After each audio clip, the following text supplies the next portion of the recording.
WFI అధ్యక్షుడిగా సంజయ్ ఎన్నికతో మరోసారి మొదలైన రెజ్లింగ్ వివాదం కొనసాగుతుంది. మాజీ అధ్యక్షుడు బ్రిజ్ భూషణ్ సన్నిహితుడు కావడంతో సంజయ్ ఎన్నికను వ్యతిరేకిస్తూ నిరసన వ్యక్తం చేస్తున్న వారి సంఖ్య పెరుగుతుంది. ఇటీవల స్టార్ రెజ్లర్ సాక్షి మాలిక్ తన ఆటకు రిటైర్మెంట్ ఇవ్వగా ఒలింపిక్ పతక విజేత బజరంగ్ పూనియా పద్మశ్రీ అవార్డును వెనక్కి ఇచ్చేస్తున్నట్టు ప్రకటించి తమ నిరసనను వ్యక్తం చేశారు.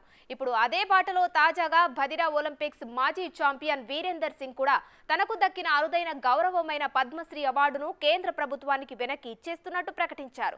ఈ సందర్భంగా నా సోదరి సాక్షి మాలిక్ మద్దతుగా నా పద్మశ్రీ అవార్డును తిరిగి ఇచ్చేస్తున్నానని, సాక్షిని చూసి గర్వపడుతున్నానని ట్విట్టర్ వేదికగా తెలిపారు వీరేందర్ సింగ్. ఈ విషయమై స్పందించాలని సచిన్ టెండూల్కర్, నీరజ్ చోప్రా సహా దేశ దిగ్గజాలను కోరారు.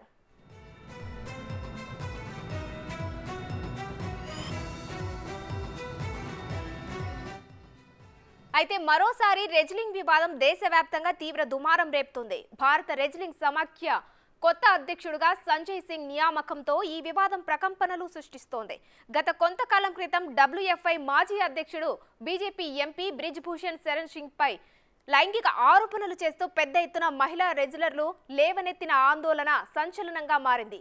ఈ వ్యవహారం సుప్రీంకోర్టు వరకు చేరగా చివరికి WFIకి ఎన్నికలు నిర్వహించాలని సుప్రీంకోర్టు ఆదేశాలు జారీ చేసింది. అయితే ఈ ఎన్నికల్లో బ్రిజ్ భూషణ్ శరణ్ సింగ్ సన్నిహితుడైన సంజయ్ సింగ్ ఎన్నిక కావడాన్ని వ్యతిరేకించడంతో మళ్లీ రెజ్లింగ్ వివాదం చర్చకు దారితీసింది.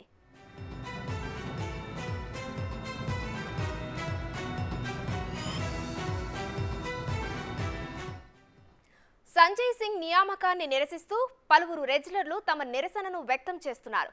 దిగ్గజ రెజ్లర్ ఒలింపిక్ కాంస్య విజేత సాక్షి మాలిక్ ఆటకు రిటైర్మెంట్ ప్రకటించగా దిగ్గజ బాక్సర్ విజేందర్ సింగ్ ఆమెకు మద్దతుగా నిలిచాడు. తాజాగా మరో రెజ్లర్ బజరంగ్ పూనియా తనకు వచ్చిన పద్మశ్రీ అవార్డును వెనక్కి ఇస్తున్నట్టు ప్రకటిస్తూ సంచలన నిర్ణయం తీసుకున్నాడు. ఇక ఈ సందర్భంగా ప్రధానమంత్రి నరేంద్ర మోడీకి ఆవేదనతో కూడిన లేఖ రాశాడు బజరంగ్. మహిళా రెజ్లర్లపై WFI మాజీ చీఫ్ బ్రిజ్ భూషణ్ లైంగిక వేధింపులకు పాల్పడ్డారని, వారికి మద్దతు తెలుపుతూ నిరసనలో పాల్గొన్నానని తెలిపిన పూనియా ప్రభుత్వ చర్యలు తీసుకుంటుందని హామీ ఇవ్వడంతో వెనక్కి తగ్గి ఆందోళనను విరమించామని లేఖలో పేర్కొన్నాడు.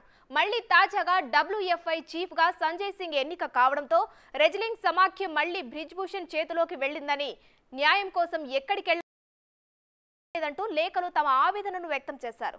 దీన్ని భరించలేక సాక్షి మాలిక్ ఇప్పటికే రిటైర్మెంట్ ప్రకటించిందని తెలిపిన ఆయన 2019లో తనకు దక్కిన పద్మశ్రీ అవార్డును తిరిగి ప్రభుత్వానికే ఇచ్చేస్తున్నానంటూ లేఖ రాశాడు బజరంగ్ పూనియా. క్రీడా రంగంలో తాజా పరిణామాలతో కేంద్రం ఎలాంటి నిర్ణయం తీసుకుంటుంది? సంజయ్ ఎన్నికకు వ్యతిరేకంగా ఇంకా ఎంతమంది నిరసన బాట పట్టనున్నారన్నది ప్రస్తుతం ఆసక్తి రేపుతున్న అంశం. మరోపక్క ఈ వివాదంపై స్పందించారు కాంగ్రెస్ అగ్రనేత ప్రియాంక గాంధీ. కేంద్రం తీరును వ్యతిరేకించిన ఆమె సాక్షి మాలిక్ ను ఆమె ఓదార్చారు. అలాగే ఈ వివాదంపై ఆరా తీశారు.